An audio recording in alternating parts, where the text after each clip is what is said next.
Well, now let's meet our panel. So why don't we kick it off at the end down there with Holly. And Holly, would you say a bit about your practice work, your background, and maybe what you most want to explore tonight? I am a speech and language pathologist. I have been for almost 24 years now. And my whole career has been in the public schools, but I've also done some outside work with private clinics. And early on in my career, I just became very, very interested in those kids who have the more complex needs, and just developed a passion for trying to figure out what we can do to make their communication stronger and how to support that within the school system. I love working in the school system because I get to reach so many kids, and I love that. I've been in Washington for almost 10 years now. I was in Southern California before that. And then as far as tonight, getting to know the parents, and I agree with a lot of what I've heard too, just how to make the IEP process and the teaming and the networking amongst team members stronger, how to also include other members of the team that don't always get to be or aren't always part of the IEP process itself, helping them to understand the kids that we work with and what their needs are and what our needs as a team is. Sue Knight from the Walla Walla Values. There you go. Although tonight, really the hat I'm going to try to wear is less the Walla Walla disability hat and more the parent hat. And I will say that tonight we were hoping to get a panel that was pretty evenly split between professionals and parents, and it's not. So I'm going to really be leaning heavily. I don't know how you do it, but I go, you're coming, you're coming, you're coming. I'm just kidding. I forgot the voluntold part of this. And I really hope that as parents, if you don't hear me represent your story, I want you to speak up, because I know that every one of our stories is unique, and how we engage in the IEP process and our needs. So, and I'm married to him. 16-year-old. We couldn't tell. We have 3 girls. Our 16-year-old has Down syndrome and is at Pioneer Middle School. Okay. Alicia. I'm Alicia Quackenbush. I'm the school psychologist at Walla Walla High School. And I've been a school psychologist for a long time. And in several different states. So I think it's interesting that you say everywhere you move it's different, because the federal law is the federal law. Yeah, so it should be more similar than different. And I have been at all levels, from preschool through the transition, so birth to 21. So whatever age your child is, I have been the school psychologist for that age group. And I am just here to answer any questions you have. The things that you were concerned about were not what I thought you would bring, so that's interesting. It seems like, from my perspective, sometimes we just feel like you've gone through so many IEPs that, we assume like, oh, you know what this is or what that is. And so so I am really interested to hear what's frustrating about that and what you would like to see from the IEP process. Well, I'm currently the Director of Special Education here. I taught for 10 years all at high school level. But I've taught mild to severe, so the whole spectrum of students. This is my 3rd school district. Before I came here, I was Assistant Director of Special Education in the North Thurston School District, which is in the Lacey Olympia area. And what I'm looking for tonight? Yeah. I'm just really looking to answer any questions. And I want everyone to go away with the feeling that I am accessible. I try to do that in everything that I do with parents and staff. That I am always open for a meeting, a phone call, whatever is needed from everyone. I want this to be I want it to be a good experience for parents. I am passionate about kids with, and teenagers with special needs. I am passionate to do the very best that we can do as a school system so that they can be the very best adults that they can be. And that's why I am so passionate about our STEP program. And I actually in my interview talked about the need for a 18 to 21-year-old program. So that's kind of who I am. Cool. And Katie? Hi, I'm Katie. I'm new to Walla Walla. This is my first year here. I'm in the RISE program over at Green Park Elementary. Let's see. Would you pause a moment and Sure. share with us what RISE stands for? Ooh, can you do it? Reaching Independence Through Structured Education. Yes. 1 year, people, and she's got it. I have it over my desk Gold so I star. can remember. We love our acronyms in special ed, for sure. Let's see, so I am a certified teacher. I am certified to teach special education and general education, so I have both certificates, but the majority of my time has been spent in special ed at the elementary level for most of my teaching career, but I did spend some time in a high school program, a little bit, wasn't my cup of tea, but most of my time is at the elementary level and in the setting that's called self-contained, so that would be at the end of this school year I'll have taught for 10 years, so that's what I spent most of my time doing. We're glad to have you here. Thanks for Thank being you. here. Walla Walla Public Schools. So I have a number of questions I'm going to ask our panelists, and we are going to get to those questions. And I think I see where I'm going to close out, where we're going to ask Libby to talk about her vision for special education Walla Walla. But based on our opening conversation, I think a good place to begin is to talk about this topic of teaming and networking. And I want to introduce this concept of Stormin, Foreman, and Norman, which is usually what happens when teams get together is there's conflict, and then they form kind of new relationships, and then it becomes more normalized. So I guess the word I want to focus on there is the storming. Can we talk first about conflict and how parents should best fight, if you will, to use that word, or storm with the schools? What's, in your experience, the best way to address conflict between parents and schools, regardless of your role? So maybe let's lob that provocative question at you all. And I'll well, yeah. I mean, if you were talking about a great way to address a difference that someone would have, how would you like to have that happen? Well, I mean, I guess I'll open it up because guess what? I deal with the most conflict in special education for this district. So at the teacher level, I would want it to be respectful and you know, with the teacher being able to listen to your concerns and talk about them, knowing that it can't always be solved at the teacher level or even sometimes the building level.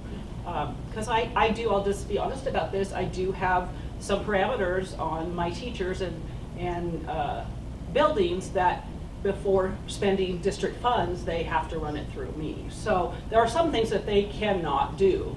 And at that point, then it needs to come to me. So I am fine I understand when parents, I've been doing this a long time, and I understand when parents are frustrated that it comes out a lot of times in yelling or accusing, and I'm okay with that at my level. Like if I have a parent that's really upset, I will ask them to come in and I will listen to them. And if they yell, I'm okay with that. What I'm not okay with is having them yell at the teachers. Teachers are out there every day trying to do the best that they can. And so if it comes to a level that you are very upset about something, I would ask that you either sit down calmly and talk with the teacher or building principal, or if that's not possible, that you come to me and we start to work on that. I guess that's my good approach. I mean, and I have shut down IEP meetings before where I feel like my teachers are being attacked because they are not in this because they don't care about kids. Maybe they aren't seeing it from your perspective, and we can work on that and talk that through, and maybe we need more facilitation in that. but I don't think it's fair to ask teachers to have to take that like in an IEP meeting. So I have a couple I have shut down and we've rescheduled. So, sitting from a parent's perspective, what are your thoughts? Yeah, my head was kind of spinning. I know that at the beginning of every IEP, we're given like the safeguards for our kids, right? We're given like what are our rights as parents, or what are the rights of our children. It's a pretty meaty legal document, like most of what we get, and most parents honestly don't have a lot of time to look over that. I think we need to know, if this conversation stops here, what are the next steps, which you just identified? Like if I take this, my concerns to the teacher and it's not being identified, or maybe the teacher isn't the one working with, and it's a pair that's working with my child, can I have that relationship or talk with the pair about how that is being handled? Is there that kind of communication? I think is where parents are wanting, is how do I express my needs in a way that we can work on this problem together? I think moms are really good at owning a lot of guilt. So I think that's, in some ways, that's where you might see some of the frustration, anger. Oh, yeah, is that absolutely. it's this big question mark of what can be done for my child, and it's fear and it's anger. But I trust in that the relationships we have with our schools, we need to keep it like a marriage, and that you want to work on it together. That divorce gets really ugly when you bring in legal systems, and that I've always found, at least when I have had issues with my teachers, that they've been very receptive to my interests, or explain to me why something may not be possible. So, or come up with a totally alternative approach that I had never thought of. So lean heavily on their backgrounds, on their expertise, but never feel shy as a parent of sharing your needs and wants. And we've got an audience member that has something to share. I just wanted to say, as being involved with Parent to Parent Walla Walla Valley Disability Network over the years, Angie and Cindy and I will all agree that I just wanted you to be aware that we tell the parents, when you're building a relationship with the teachers, tell them when they're doing things right. So you build that rapport. That's the same things we need to do with parents, is tell when kids are doing good things and not just when there's problems. Exactly. And so by telling them what they're doing well, then when you come to a point where things aren't right, you build that rapport, and it's easier to have that communication and conversation. Thank you. Any other panelists? Yeah, I would like to just be maybe more nitty-gritty to answer your question. So as a school psychologist, you're kind of in the middle. You're not in the classroom, but you're not an administrator, but you kind of know what's going on in your building. It's almost like all things special ed kind of come through the school psychologist in your building. And so I know, I think it's really important when there's conflict to start at the classroom. Can we have a dialogue? Can we have a meeting? Ask for a team meeting. Ask that the school psychologists be there. It's really hard on relationships when I'm getting a call from the director of special ed saying, hey, this is, a parent has a concern. We haven't really even had a chance to address it as a building.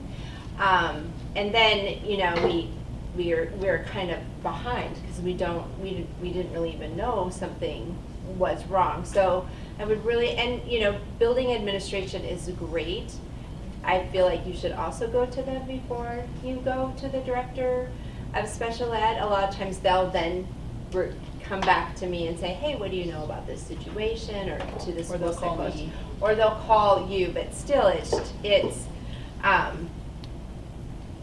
it's difficult on a working relationship if something's happening that you don't think is right, or you're concerned about, or you want something different, and then you go straight to the top. I think it's better when you're wanting to work as a team to start with the team.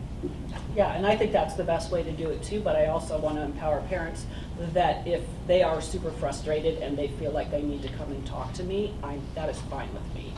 And what I usually will do is I will contact the teacher, I'll probably contact the psych, and I'll say, do you know what's going on? And I will have a conversation with them so that when we meet, I kind of can hear, I kind of know from the school side what's going on, and then I can listen to your concerns. So.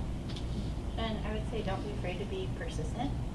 If you feel like, oh, I might have just forgotten you said we wanted to meet.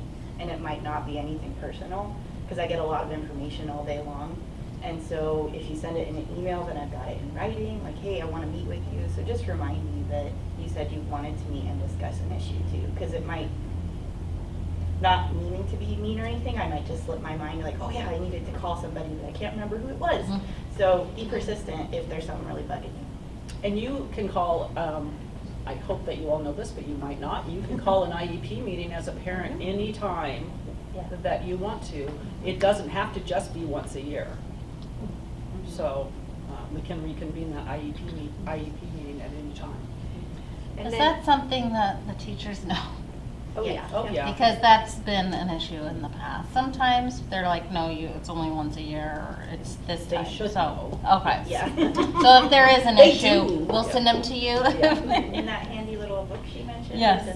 Sometimes when you say, sometimes it's just maybe it's just a wording issue. Yeah. Like you Yeah. can say, I want to have a team meeting where we sit down and discuss how the program is. Mhm. And then if changes are necessary to the IEP, we'll make them at that time. So sometimes if you say, oh, I want an IEP meeting, the teacher might not really understand what you're So it's more of a asking. team meeting. Yeah. Yeah, the other thing that I would strongly encourage you, special ed teachers sit like on conference days, they sit in their rooms all alone. As a former high school special ed teacher. Take advantage of those times to come, and if, you know, and at those times, like especially when it's like a scheduled conference, schedule a conference, and then the gen ed teachers that your child has will come to that conference and tell you how things are going. So really,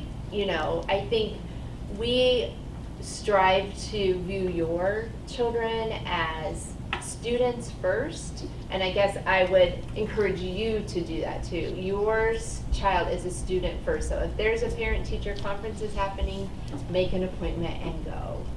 And that's just, I mean, universal in the 3 districts that I've been in is that parents just don't show up. As a former high school special education teacher, there were 3 Thompsons in my high school, and I never had a line, and the other 2 they were married to each other. They were both math teachers, so their line would go out the door. And the only time I got someone is when they thought maybe I was one of the math teachers, and I'm like, no, you have to run that long line over there. So we're there during we're there the same amount of time as any other teacher. So we would love to see you and be able to talk. See, Polly, do you want to add into this topic? Well, I mean, I agree with what we're talking about. When it comes down to it, with conflicts and issues, you know, communication is the key, and being able to meet together at any time, whether it's just a team meeting or an IEP meeting, the more you do it, the more all team members understand where the other team members are coming from, and you can get perspectives. And you know, that persistence thing is really important, because maybe we don't understand what was being asked, or you know what the different perspectives are. So I mean, having meetings, I just, you know, you don't have to have meetings all the time, but honestly, I think that when we have meetings together and talk about things, that's when we all understand a lot more about what's going on, and then you're able to resolve conflict before it gets to that point. And face-to-face meetings. Face-to-face email meetings conflicts and trying to, you know, I mean, there are some people who want to try to resolve a conflict in email, and you never really get the right meaning in an email. I mean, they can be taken so far off of what the other person means, and so if there's conflict, meet face-to-face, because otherwise it's I'm trying to put on my parent hat again tonight, but I feel like there is some miscommunication sometimes in schools, and that as a district program in a school, sometimes parents are really not given the school information. Like, we don't know as conferences, is that for me too? Like, I would almost say, like, if there was some like information given out, your special ed teacher will be at this school during this time, please schedule an appointment with her. I think that parents would absolutely be on board with that. They either aren't told that there's given conferences or you happening, show up and there's no one there. or they show up and there has happened. Times, that's not even I've had a few times where there hasn't been one there. really. Yeah. So just from a parent's perspective, I think already it's hard to get out of the house, that if I knew that was either scheduled or I could make that happen, it would happen. Well, and I think it's a good idea to schedule too, because just like you're saying, sometimes some of the teachers will be in another classroom in an IEP meeting, or they'll join one of the gen ed classes for that student's conference. I know that happens sometimes, so especially when it's the drop-in ones, like, and I know this because I'll sit in on those meetings in the gen ed classroom, so there might be times when, you know, the teacher's gone, but it's because they're at another meeting during that conference time. Well, it's also like high school when they have come meet the high school for the freshmen, and you go, no one's there, or go meet the ones for middle school, and you go, and you're like, well, I guess it's not for special ed. Yeah, I that's guess so, happening yeah. even in the elementary. Especially on the transitions, But and you're just like, I this guess it's not for particular year, them. There was quite a remarkable effort by the special ed program at the high school. So if you don't have a high school student yet, what time of year was this, Shamra? Was it? The freshman orientation? Yeah. The August? No. Yeah. The meeting where we Oh, got. is that? I info think night. What was it? The info night. Info It night. ended up being March. It was in because of the March. snow. So just file away March-ish, if hopefully it happens again. It was in association with Gear Up. It's a very new program. It Is this the first year? It was the first year. Okay. That, well, it was the first year we were going to have a freshman. Right, Yes. yeah. It's But called we are why, We Are and Why, the special ed faculty was at the kind of general assembly, and then there was a pullout to go to the library, and they ended up just having a parent forum with the entire faculty, which was a really nice opportunity to just share philosophies and begin a relationship kind of point of view. So that was. So the problem that we run into, like when Garrison has their August barbecue and everyone comes, is that is not a teacher contracted time. And so we can't tell a teacher that they have to go to that. It's really those teachers that want to go and be there during that time that are there. It's because it's not a regular contracted day, we cannot mandate who goes and who doesn't. So, But you that's- do mandate that they be there for conferences? Is that Absolutely. correct? Okay. So they get paid the same amount of, the same amount of days as a gen ed teacher. And so, yeah, they should not be leaving. And I know Alicia was saying no, but here's the thing, You is can, if, if you choose not to go to the evening conferences, then you don't get paid for Friday, but you still can choose to not do the evenings. Not that, yeah. really, Yeah. So I want to head down a path that was open there around this the difference between schools and districts, and that the special ed programs often are district programs based in schools, and explore some of those things. Cindy opened an interesting idea there about that. So can you provide some other examples of where you've seen points of difference because it's a district program? I think it depends on the parent, depends on all of our energy, but I really, because I was really adamant that all my girls were in the same school, because I was worried that I would be getting some information and not others. And I would say it was pretty consistent, and sometimes it's PTA messaging, and this is more for elementary school, but the PTA messaging would get to all the general, but not to the special ed class. And I would often get questions like, how'd you know this was happening? I'm like, well, because of my other two daughters who were in the school. So I guess I would strongly just, how helpful it was to have all of my children in one school. That was very meaningful for our family, mostly around that information gathering. is that still happening? Like, are you not getting things that are happening at your schools for all kids? Well, high school you have to sign on and they do it on the internet, but half the time you don't really look at that because you're doing other things. But it would be nice Don't on you all get of the them to get robocalls? information. You get the robot calls. They're like 3 minutes long. I don't Because you think, don't figure that people want to listen for a really long time. We like I know have I this don't. running thing at home. Like, let's see how long this one is. Hey, Cindy's and mine are long. They're all The theater one is the winner, though. I'd say one significant area for us has been supply lists. So that like you go in July in the Staples and they've got this kiosk of all the supply lists for all the classrooms, and there's never a special ed list. And so That's right. that would really be, have to dig. Yeah. That'd be nicer to get some. And I would give you more, like, latest example, and it was remedied, and there's a lot of apology, and I get that it was an oversight, but the Gear Up, we had an all 8th grade experience of going out to Walla Walla Community College, and I have a teacher friend who's like, hey, I looked at the list, I don't see Molly on it. Do you want Molly to participate?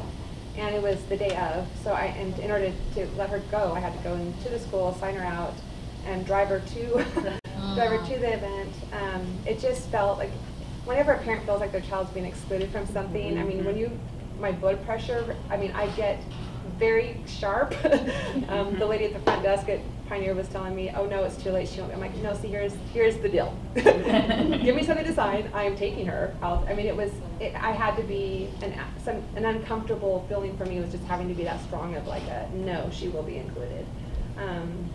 It's those moments of exclusion that, it wasn't the first time it's happened. It probably won't be the last time. Every time I treat it as a learning opportunity that we're going to get better, that maybe next year that class will not be forgotten, that this particular, it won't be left out of whatever school programming it is. If it's a science fair, encourage your special ed kids to enter a science experiment.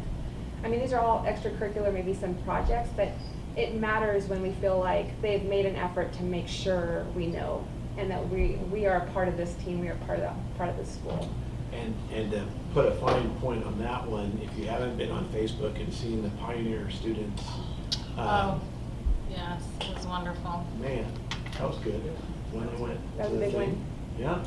Yeah. So I think, talking on that and not getting the things, it's something that our principals and office staff need to become aware of, and it's been my mantra, students with special education are general education first, which means they should get all of the same things and notices and all of that go home.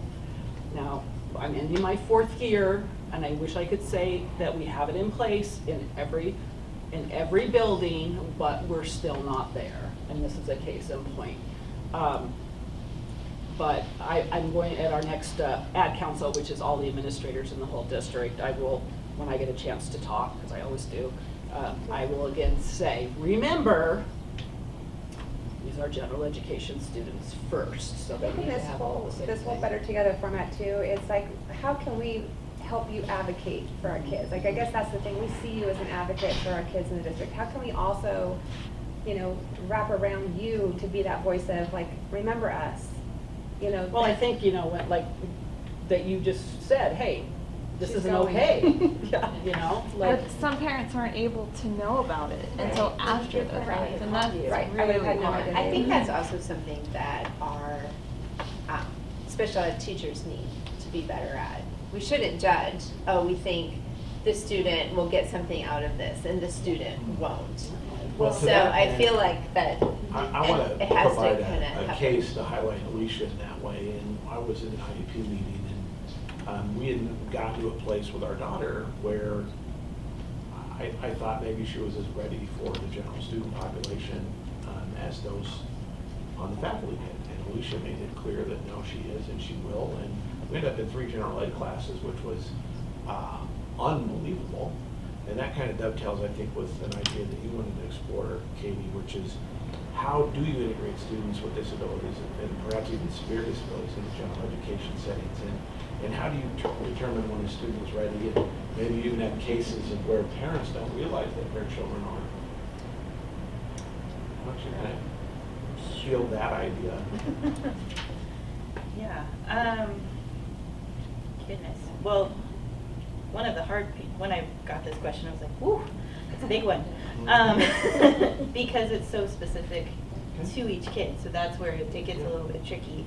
Because I've had some parents who were very insistent that their students spend all day in a general education setting with a one-on-one. I've had that context. I've also had a context of I don't want my student to ever leave your classroom. So it's been a big gamut. But ultimately, it comes down to the student themselves and what skills they're presenting and what is the opportunity we're trying to have them be a part of and what is the support that student needs. And sometimes, are they ready and are we going to try it and see what happens? And sometimes it's a let's see what happens and woo, we need to reel that back in and fix it, or hey, this was great, let's look for another opportunity. So it kind of, it's really student specific, so I know I'm answering it kind of broad. Can you give us an example of both sides of those? Can you, like, what a situation was where that happened and the action you took? Let's see, so I guess one of the things just this school year coming in, I was new and learning everything, and my students didn't eat in the lunchroom. And I was like, with everybody else, they ate by themselves. And I said, why? Was my question. And, Brought her over and, from the side. and it was like, well, because it's too loud. They have headphones? Yeah, we have them somewhere. Okay, well let's figure it out. So we now everybody eats in the gen ed setting, and it's not a big deal, and they eat with their same age peers, because that's important to me as well. That it's not you don't always just look at where are they as far as maybe their academic levels might be different, but this is a 5th grader and I'm a 5th grader, and I'm going to eat with other 5th graders because it's a dignity piece for me as well. So that was just like something that was like just asking the why of, well, why do we do it this way? Why do we? And I think that's when parents bring that into IEPs. Ask why. Say, hey, why do we do that way? Because it might make us go, oh, wait a minute, why do I do it that way? You know, it makes us pause and it makes us think. But I've also had the other side of things where a student wasn't ready, and that was very difficult for me because I watched him fall apart in a situation that I just had to keep doing because it was litigious, because there was a lawyer involved. He was in a gen ed setting that he wasn't ready for, and it was really hard to watch it because he would not want to go in the door, and he was just not ready, and we needed to get some more skills for him. And so that was tough to see because it wasn't the student's choice to be there. It was pushed on us, and so that was a little bit more tricky of a situation, but eventually we got to where we could figure out another way for the student to try and do what we were trying to accomplish. But in the meantime, it was kind of hard to see that. Alicia, you've been in a lot of different contexts, all grade levels. You've got a lot of, I think, successes under your belt. Yeah. Talk about that yeah, so starting at Pioneer,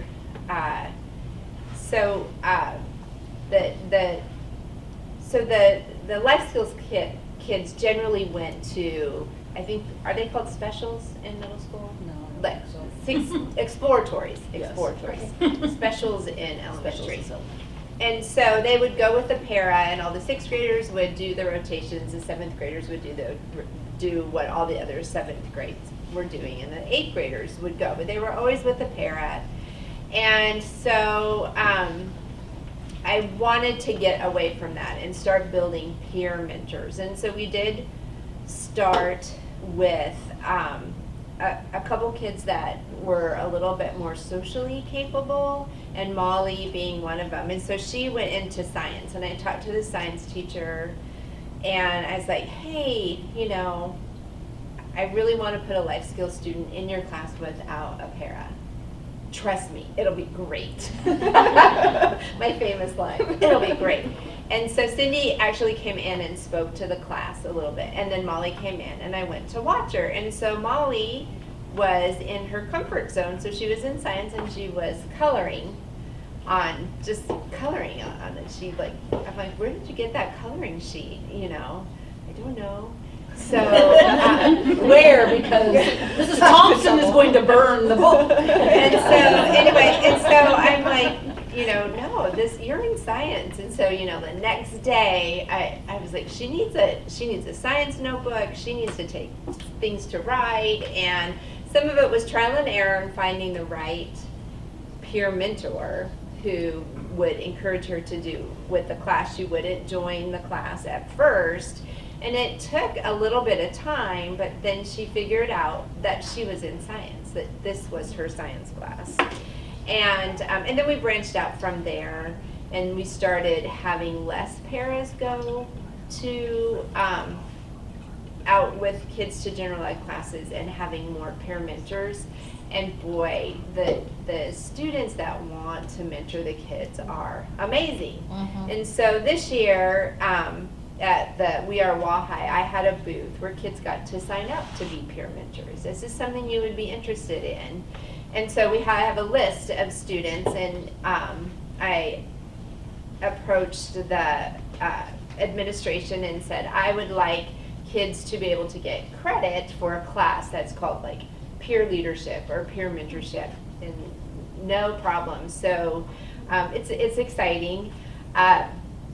So one of the things that I have found has worked really well at the high school, and for you, those of you who I know what classes you've requested through the transition meeting for students, like for Olivia and Molly, who are coming to the high school, and I would love it if they could come a day and go to that class. And what I have done before I've put kids in general ed classes is we go and we visit together. And I'm there, and the students, like I took one student to U.S. history because he said he loved history, and he was like this. And then I took him to acting workshop, and he was out of his seat, you know, doing it. And I'm like, so which class, you know, I think you have room in your schedule for both. He's like, well, I'm not quite ready for U.S. history, but I'm ready to join acting workshop. And now next year he'll be in American government and something else that he chose. But this was a student who had not really been in any electives before. And so it is a mind shift. So we're gonna have kids all over. Some of the classes I'm like, really, like Office, Microsoft Office. I think there's where Olivia and Molly signed at that. I'm like, okay, why not, you know? And I think what really helps is when they're with a mentor, and when the expectations for them are based on their goals for the future. So their goal should not be that they are going to get a grade in the class, but their goal should be, my transition after high school is, I think I want to work in an office or something like that. So I am going to learn to use, I'm going to learn to type or use an Excel sheet or whatnot. So that's really where I find that it works really well. I have a student that was put into art this year. I don't think he was asked if he wanted to be in art. He's really not having a good time. And so you see him, and here's a time, and he's not interacting with his peers. He's just not, he has fine motor issues. And art is just really not what I would have thought he might like. But, I think we forget to ask sometimes. And I think that is where parents can really, really help in this situation, is because you are asking. And let us know. Because we sometimes just forget to ask. I had a student who asked if her daughter could be on the swim team. My eyes are like this. I'm like, can she swim? Sort of. I'm on it. That's what I said. I see a couple questions in the back. Well, mine is just a comment. Yeah, sure. Haley's gone, what is it now, 5 years through Walla. And before she went into the STEP program, I mean, the accommodations they make for her to be in the other classrooms, the general ed classes, choir, even though she can't carry a tune, and you would hear her during the concerts. It was always a wonderful experience. Even they had a lot of changeover, and it was still just because of the kids, because of the peers, natural. I don't know that they were even asked. It started with her sister, but then she tried pottery and all these other different things. I can't even remember anymore, but it was just, I feel like at Walla, especially, we didn't have that experience at High, but I think it's changing there now. They're much more open-minded, but it is, you do have to ask. Sometimes you have to push, because we were told, well, that's not happened before. Well, you don't know until you try. There you go. And sometimes they fail, and it's okay. That's how you learn. There you go.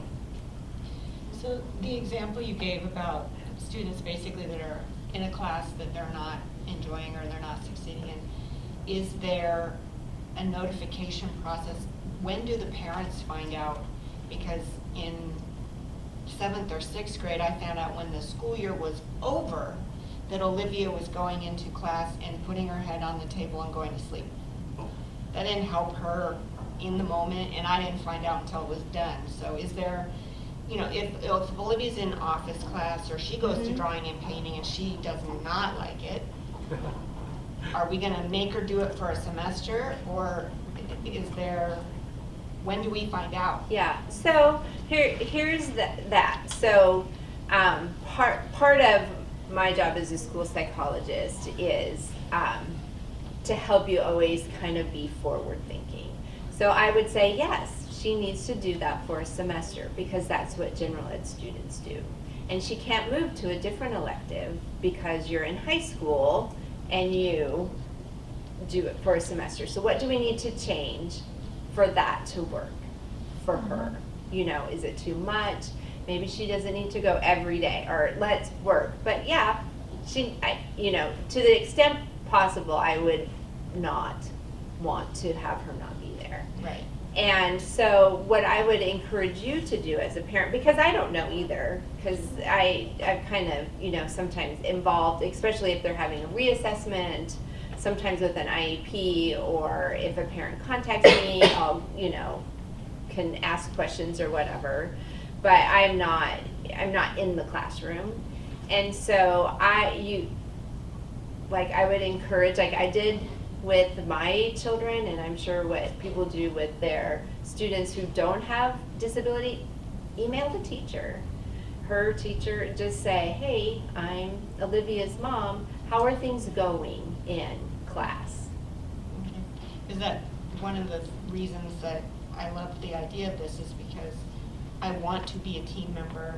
I homeschooled her all through elementary school, so I might have ideas, but if I don't know until it's over, then I can't help speak into the situation and try and support whatever the teacher is telling her. If she's hearing the message at school and at home, then it's going to be more successful. Right. So if there's a kind of a difference, because I think Olivia's experience is when she was going to those exploratories, or what they were called, her electives, she was going with a para, correct? Yeah. So, so that information should have been relayed to you through the teacher and or whatnot. It's my goal to not have paras go in. So paras may check. The general ed teacher as the case, or the special ed teacher with as the case manager will be checking on her, but your student is enrolled in that class. You have as much access to the general ed teacher as any of our other students. And they will know your children. I've found out like later that there's been an issue with a student in class and the teacher has contacted the parent and they've gotten more information and they worked it out. I didn't know that, but that's how it works in the general ed setting. So I'd like to moderate here a little bit. I'm watching the clock. We're at 7:20 until we're done. We have not yet talked about IEPs. I'd love to give Libby some time to talk about a vision, and also leave each panelist some time to maybe give us a parting shot and comment. So I'm going to transition to the IEP meeting, and I'm going to start with you, Holly. I've been in a ton of IEP meetings. If you think about some of the best ones that you've been a part of, why do you think they were great, and what made them successful? When it comes down to it, the best IEP meeting experiences I have is when everyone is there and talking about concerns and being able to plan and looking at as truly that, this is the rough draft of it. We want ideas. We're going to make changes right here and now based on what everybody is saying. We're going to talk about what the needs are. We're going to talk about the successes and strengths, the weaknesses, and I don't know. To me, that's where those are the best meetings that I come out of, is when we know we've done our job as professionals, as the teachers, when the parents feel relaxed enough or trust enough to be able to say, but wait a second, why are we doing it this way? And here I have this idea, or I, appreciate those suggested goals, but I really would like this to be the focus. And when you can talk about that and trust each other and trust the expectations that, everybody's there to work with the kids and to plan a program, and, where, I guess, when it comes down to it, when that communication is just open, and you can problem solve in the moment. I think one of the things that a lot of teachers especially bring, it is a draft IEP when they bring it to your meeting. You can write all over that as a team, somebody write all over it. For whatever reason, teachers don't like to make it look messy. It's fine. It's still a legal document, even with writing on it, and not just typing. We used to do those in the old days when I was first started out. So we used to do them by writing. So, and then the teacher can go in afterwards and make it all pretty on the computer, but you can write and make changes to goals and all sorts of things, anything on the IEP at the meeting. So it's not like that's a stagnant document and this is what we're gonna do. So, and teachers know that they want your input. So just know that it's okay. And if they don't wanna write on it, just say, we said it's okay.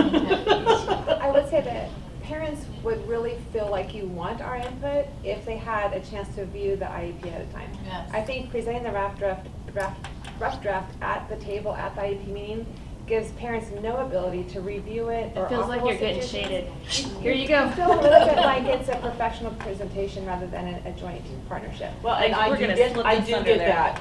And I have said to teach at our teacher meetings, we can't do that for an initial.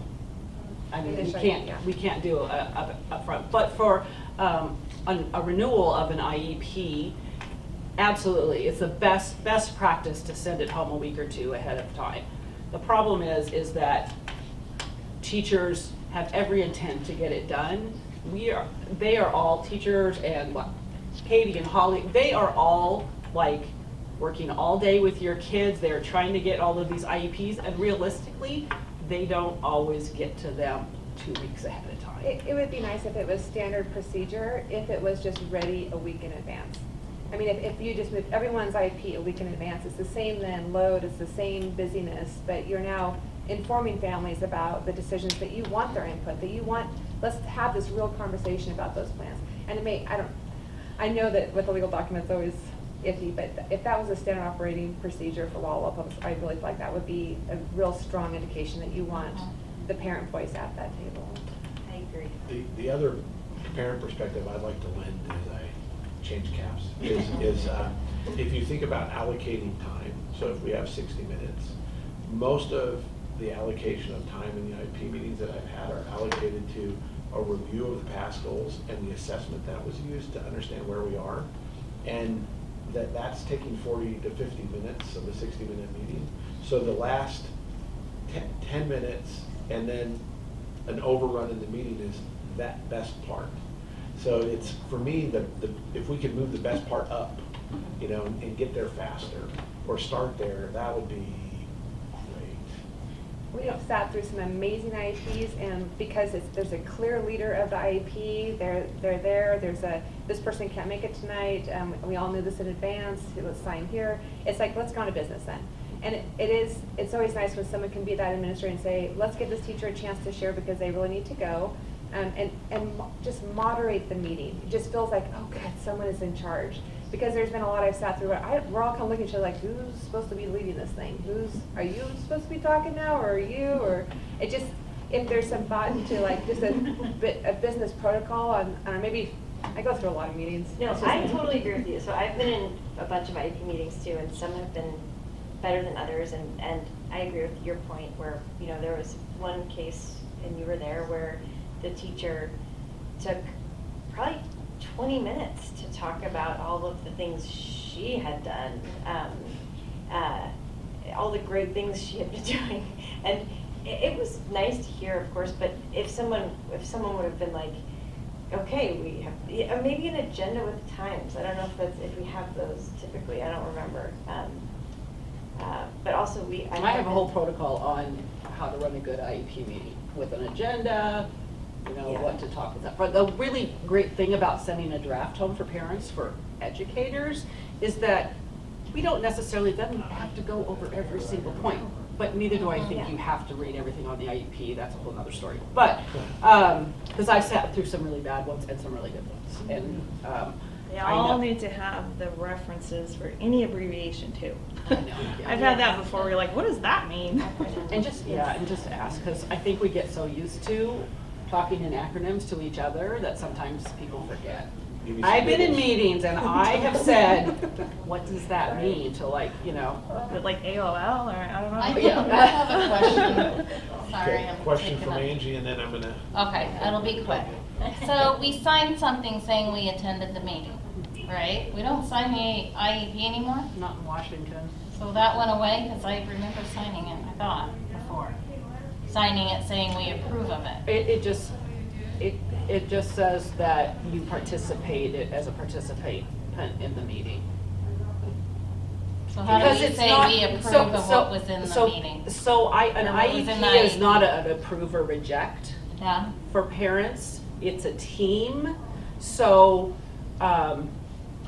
that's why it says you participated in the meeting. We all, and it says that for everybody, we all participated in this IEP meeting. Now, if you don't agree with something and it's in there, you can write a rebuttal or, you know, do those kinds of things. But oftentimes, you know, parents will think, well, I don't want this, so I'm saying no. Well, that's not the kind of process it is. Right. How come they don't have the kids in on the IUP as well as part of the planning for their education? I know the School for the Blind has the kids at middle school start being part of the IUP and their classes and their planning. How come here doesn't do that with the kids? Well, some people do, and some my kid comes. It depends. And at the age of 16, we legally we need to invite them. So whether they come to the meeting or not, it's kind of up to them and their parents. But legally, it starts at age 16. And at 18, they have to tell us that we can invite you. Yeah. And if you have full guardianship, is that also the case? No, I think so. If you have full guardianship, then you have guardianship. But at the age of 17, or within that year of the IEP of 17, we legally have to let the student know that when you turn 18, you have the legal right over your IEP and who comes to it and who doesn't. Well, we are nearing the end of our time. I want to give Libby a few moments to talk about maybe a vision for special ed. You know, you've been here 4 years and you've made a lot of progress. What do you see as what's next? Well, we still have a long ways to go with inclusion, and so I've been working steadily on that since year 1. And that is in every aspect. I'm working super heavily right now on our mild to moderate students being included in general education as close to 80 to 100% of the time as possible. So we have a rollout of that. Now, every single student, some students may need a little bit different, but for the majority of students, they are going to be able to access English, language arts curriculum, and math curriculum, especially at the elementary level in their general education classes. And research shows us that kids learn better with core curriculum and not an alternative curriculum. So we're moving towards that. Special ed teachers are being trained alongside general education on all new curriculum that comes in. So we have started that process last year. We adopted Springboard for 6th through 12th. It's an English language arts curriculum, and our resource room teachers in those grade levels went to training right alongside their general ed peers. In the middle school and high school, we have been teaching like that curriculum in the resource room to help get kids' rigor up before we put them into a gen ed class at the middle school and high school. So that's my vision, is to get all of the kids that can access general ed into general ed, even in their core subjects, with support. So I am training all para-educators this summer on how to work with students in the general education environment. I have a few other people that are helping me with that. So that's upcoming. We are going to another school district, a bunch of us in the fall, to look at how they're doing inclusion. They're kind of a model for the state. So we're doing a lot of things in that area, a lot of training for teachers. The 2 middle schools are doing some co-teaching next year. So we have at Garrison, we have a math teacher paired with a special ed teacher, and they're teaching the same, they're going to teach together. We have an English teacher and a special ed teacher at Garrison doing the same, and at Pioneer we have a English and a special ed teacher teaching over there. So we're moving forward. It's definitely a mind shift for a lot of staff, and so I have the backing of our superintendent, our assistant superintendent, and the executive director of teaching and learning, and we are all 4 working together to move forward for inclusion for kids. So that's been my mantra. And that was my mantra before the state legislature convened this year and said you'll get more money if students are in general ed 80 to 100% of the time. I've been saying that for way longer than that, so. I didn't even know about that. So I'm going to give each panelist, starting with Holly, a minute just for some closing thoughts and comments. And when I go like this, you've got 10 seconds left. 10 seconds. That's for me.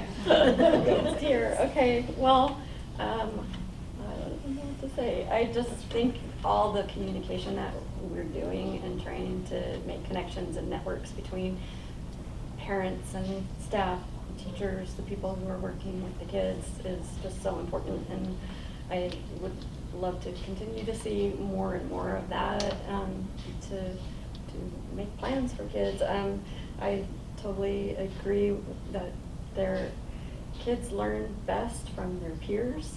They learn a lot from the adults around them, the skills, but they really learn so much from their peers, and I think that really needs to start at preschool and elementary, as far as, you know, having kids be a part of their peer group so that they learn language and, you know, learn to communicate, and also so that their peers learn who they are, and it goes to the why, when kids know that, oh, they might just need a little help with social skills, or they just might need to use something like this to talk to you. No big deal. Let's just do it. So I think I'm a strong advocate for that. Great, thanks. Thank you. I'm going to write out all my little points I want to say. Okay. Say fast. No, I just think when we want our kids included in gen ed, it really did help to go to the gen ed classroom and speak on behalf of your child.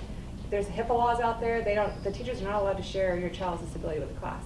But how confused and interested maybe those students are in what your child has, in ways that they can help them, the ways they communicate, the way they can have something maybe in common with them so they can spark conversation. So I strongly advocate for parents going into the classroom, especially in these gen ed, to explain maybe to the class, maybe with your student, open to suggestions, open to questions about your child. Second things, we hate it depends. As parents, that is, we don't like depends anyway, aren't they, diaper? But that saying it depends is always just really frustrating, and it always helps when we have strong advocates in the school district that we feel alongside us. It's not so much, maybe it is, it depends, but it's let's make it happen. It is a strong show of support, and I feel like that let's make it happen, peace on inclusion is happening. Are you kidding me? Shoot. Okay, paraeducators should be Secret Service, that our kids should be in these peer groups, that kids, when they know and they can respond to their peer, they become the best advocates for it. I know I'm going to cover, but I don't care. That's why we're training paraeducators how to do it in the gen ed classroom. Oh, and just the importance of our kids that are nonverbal, the parents or the teachers, the only information we're getting as parents is through the teacher. Because our kids, if we ask them, how was your day, it's fine every day. We get zero information from our students. So how important that email exchange is, vital. Make sure that that is happening. And if you have to advocate as a parent, that's just how it goes. And, in terms of Molly, so she had this class, right? And they were doing coloring sheets. Well, I just got a picture from her science teacher. She put an electric circuit together all by herself. So, I mean, assume competence in our kids. That's the last piece of the message to the schools is always assume competence and then make the accommodation. But assume competence, that's my biggest punch word. Okay. Thank you, Cindy. I guess I would just add to that, Cindy, and this is something that's just really resonating with me in the last couple of weeks, is assume that all students have preferences or what they want. Or, you know, I had one parent tell me that her daughter told her, I don't want to be in modified PE, I want to be in general ed PE. You know, and so assume that they have a mind of their own and that they need a voice at the table. That's what I would say. Thanks for being here. I can't wait to have all your kids be at the high school. We didn't really talk about the STEP program, about what happens next. But but we can talk to you after. Or write the question down and we'll respond to you. Okay, my turn? Yes. Okay, a couple of things. Somebody wanted to know about how to have better IEPs, and I think we talked a little bit about that, but one of the things that I've offered, and I know Cindy wants to take me up on it, is especially for middle school and high school, as kids are transitioning, those IEPs sometimes need to change from like an elementary model IEP. And so I've done some pre-meetings with parents where I've asked them, and I've done it with the case manager, I've asked the parents to think about goals, what their child likes, where they want to go, where they see their child going. And so then they come to the table prepared with those kinds of things in hand, and we do a pre-meeting before the IEP meeting, so the IEP isn't 3 hours long. And then we talk about, okay, so here's where your child wants to be, and here's where you see them. Let's figure out how to get there, and write that process into the IEP. Okay. Bring it home, Katie. All right, thank you for coming. I guess something that I really appreciate is when you're real at the meetings. And I know that IEPs can be hard. It can be an annual reminder of things that suck, but it can also be a great opportunity to celebrate growth.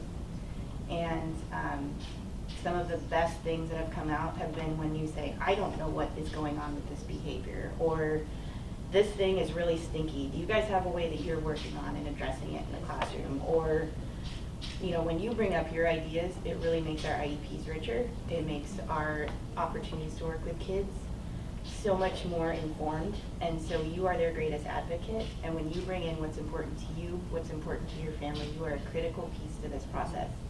And don't let your voice be silenced. Make sure that you share what is important to you, what is important to your family, because ultimately your advocacy is what's going to get your student what they need. Great, thanks. Thank you. Very Okay, so let's close out with a couple thank yous. Thank you to our panelists for your insights tonight. Thank you for translation services again. Thank you.